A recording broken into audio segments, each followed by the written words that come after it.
अगर किसी को एक घर बनाना पड़ जाए तो 14 तबक रोशन हो जाते हैं। आपने 50 लाख घरों की जिम्मेदारी ली और कितना मुश्किल काम था ये कि 50 लाख घर बनाना। नाकदीन ने आपके ऊपर तनकीद भी की, मजाक बनाया। अब हम देख रहे हैं कि तीसरा चौथा ये इवेंट है 1 माह में।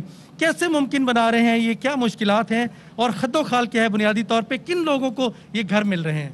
देखिए खान, मसला क्या था, क्योंकि पाकिस्तान में कभी भी कमज़ोर तबके के लिए कभी किसी ने सोचा ही नहीं घर बनाने का। एक जुनेजो ने एक बार सोचा था, वो फेल हो गई थी स्कीम, और उसके लिए स्ट्रक्चर ही नहीं है हमारे पास। इसके देखा, गवर्नमेंट मुफ्त तो नहीं घर दे सकती, कोई भी दुनिया में अमीर तरीन गवर्नमेंट भी मुफ्त घर नहीं दे सकती, लेकिन जो गवर्नमेंट कर सकती है कि फैसिलिटेट कर सकती है बैंकों के साथ मिल के, यानी इतने सस्ते कर्जे दे दें ताकि एक आम आदमी, मजदूर हो, एक मैकेनिक हो, वेल्डर हो, कोई ग्रेड 4 का ऑफिसर हो, वो भी घर ले सके।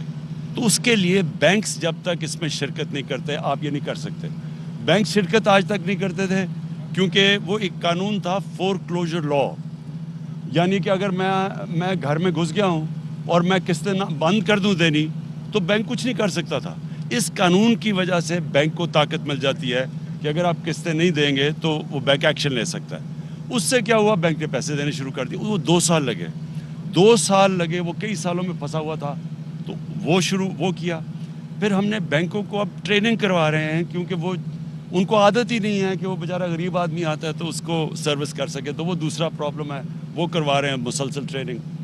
फिर गवर्नमेंट ने, हमने 3 लाख हर ये जो लो कॉस्ट सब्सिडी दी हुई है।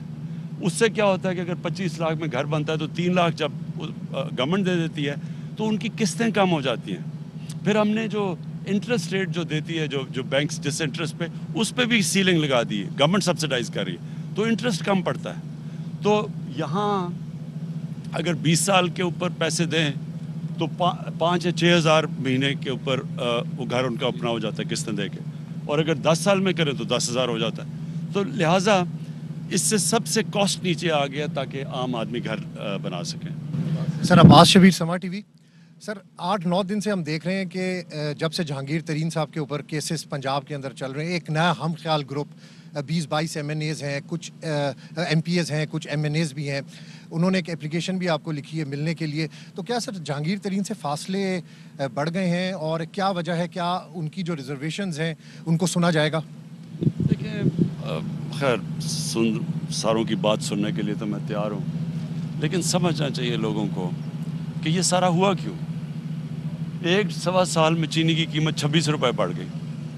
26 रुपये बढ़ने में चीनी की कीमत का मतलब कि कम से कम को 120-130 अरब रुपया हमारे अवाम से निकल के महंगी चीनी दे के वो चलेगी शुगर मिल्स के पास। तो तो जाहिर है कि गवर्नमेंट का काम है अवाम की हिफाजत करना। जब अवाम के ऊपर महंगाई हुई तो गवर्नमेंट ने क्या एक्शन लिया है, उन्होंने FIA करके इंक्वायरी करवाई। FIA में बड़ी खौफनाक चीज़ें निकली कि सारे मिल के ये कैसे एक उन्होंने मोनोपोली कार्टेल बनाया हुआ है, कैसे ऊपर बढ़ा देते हैं, लोगों का खून चूसते हैं और पैसे बनाते हैं, टैक्स ये नहीं देते, अंडर डिक्लेयर ये करते हैं चीनी। तो वो एक FIA की पूरी रिपोर्ट आ गई।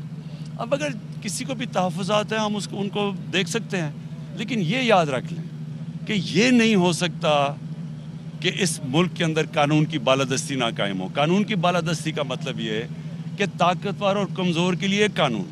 ये मुल्क की तबाही ये हुई है कि ताकतवर का एक कानून होता है, कमज़ोर का दूसरा होता है। गरीब आदमी जेलों में भरे हुए हैं, जो ताकतवर है वो अपने लिए स्पेशल प्रिविलेज ले जाता, वो कानून में पकड़ा नहीं जाता। उससे क्या तबाही मच रही है? उससे तबाही ये मच रही है कि जो असल मुल्क में नुकसान पहुँचते हैं वो तो ताकतवर जो करप्ट लोग होते हैं या जो फ्रॉड करते हैं वो ताकतवर करते हैं। सारे जेलों में जो आप गरीब लोग हैं इनकी इकट्ठा भी कर लें कि इन्होंने कितनी चोरी किया तो 2-3 अरब होगा। ये मैं आपको बता रहा हूँ कि 26 रुपये जब चीनी बढ़ी तो सिर्फ ये 60-70 जितनी भी शुगर मिल्स हैं इनके पास 130 से 140 अरब रुपया चला गया। तारिक चौधरी, मैं आज TV से जी। आपका नैरेटिव था जो सबसे ज़्यादा वो एहतसाब का था। शुरू किया आपने, आज माशाल्लाह शहबाज शरीफ साहब जो अपोजिशन लीडर हैं उनकी ज़मानत भी हो गई। दीगर सारे लीडर जिनके खिलाफ केसेस थे आज एक एक करके सारे ज़मानतों पर हैं। अब क्या लोग कहते हैं, 2 सवाल है, लोग कहते हैं क्या केसेस कमज़ोर थे, नैरेटिव बेबुनियाद था, या फिर यह है कि प्रोसिक्यूशन बेबुनियाद थी, कोई केस साबित नहीं किया जा सका, हुआ क्या है?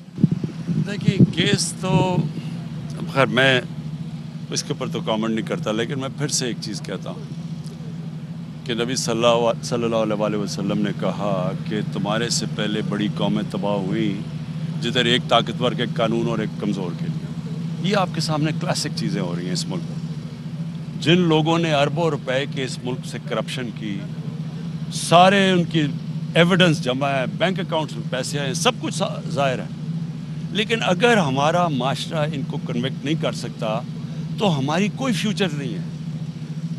مجھے کہتے ہیں جی کدھر ہے جی مدینہ کی ریاست؟ مدینہ کی ریاست میں دودھ کی نہریں نہیں بہہ گئی تھی، ایک دم مسلمانوں کے بہت برے حالات تھے، لیکن قانون کی بالادستی قائم کی تھی سرکار مدینہ نے۔ انہوں نے طاقتور کو قانون کے نیچے لے کے آئے تھے، وہ بنیاد بنی تھی ایک عظیم قوم کی۔ آج مجھے دنیا میں کوئی قوم بتا دے جدھر قانون کی بالادستی نہ ہو اور وہ خوشحال ہو، ایک قوم بتا دے، اور دوسری قوم بتا دے جدھر قانون کی بالادستی اور وہ غریب ہو، خوشحال نہ ہو۔ تو یہ ذہن میں ڈال لیں کہ پاکستان جب اٹھے گا، یہ تو مہنگائی تو ایک بیماری کے سمٹمز ہیں، یعنی یہ ہے نا کہ مجھے بخار ہوا ہے، لیکن بخار ہوا کیوں ہے؟ تو مجھے کیا میں نے کوئی غلط چیز کھائی، پیٹ یا کچھ ہو، کوئی وجہ ہوتی نا، بخار تو اس کا سمٹم ہے۔ یہ جو ہماری غربت ہے، جو مہنگائی ہے، یہ سمٹم ہے یہاں قانون کی بالادستی نہ ہونے کی۔ جس معاشرے میں انصاف نہیں ہوتا وہاں غربت ہوتی ہے۔ پاکستان وزیر اعظم عمران خان اس وقت میڈیا سے بات چیت کر رہے تھے، بتا رہے تھے کہ کس طرح سے شوگر کارٹل نے ایک بڑے ڈاکے کے ذریعے کس طرح سے پیسے بنائے، کس طرح سے انہوں نے پیسے بنائے، اور وزیر اعظم عمران خان اس حوالے سے بات بھی کر رہے تھے۔ ساتھ ہی انہوں نے بتایا جناب کہ 50 لاکھ گھروں کا منصوبہ کس طرح پایا تکمیل تک پہنچے گا، کس طرح سے بینکوں سے کم شرح سود پر قرضے ادا کیے جائیں گے، اور فی گھر 3 لاکھ روپے سبسڈی بھی حکومت پاکستان کی جانب سے ادا کی جا رہی ہے۔ بالکل شفاعت، اور ساتھ میں جب ایک صحافی کی جانب سے وزیر اعظم عمران خان صاحب سے یہ بھی سوال کیا گیا کہ ایک ہم خیال گروپ بھی سامنے آیا ہے، اور ساتھ میں یہ بھی کہنا تھا کہ جہانگیر ترین کے حوالے سے بھی کہا جا رہا ہے کہ ان سے آپ کے فاصلے بہت زیادہ بڑھ گئے ہیں، تو جس کے جواب میں وزیر اعظم عمران خان نے کہا کہ آپ دیکھیں کہ 1.25 سال میں ملک میں چینی کی قیمت جو ہے وہ 36 روپے فی کلو بڑھی ہے، اور جب 26 روپے فی کلو قیمت بڑھتی ہے تو اس کا مطلب ہے کہ اس میں اربوں کا فائدہ جو ہے وہ شوگر ملز مالکان کو جاتے ہیں، عوام کو فائدہ نہیں ہوتا۔ اس پہ جب ایف آئی اے کو ہدایت کی گئی تو جو ایف آئی اے کی فائنڈنگ تھی وہ بہت زیادہ خطرناک تھی، پورا کارٹل اپنا بنا کے بیٹھے ہوئے تھے۔ یہ کہنا تھا وزیر اعظم عمران خان کا اس سوال کے جواب میں۔ وزیر اعظم عمران خان کی میڈیا سے گفتگو آپ نے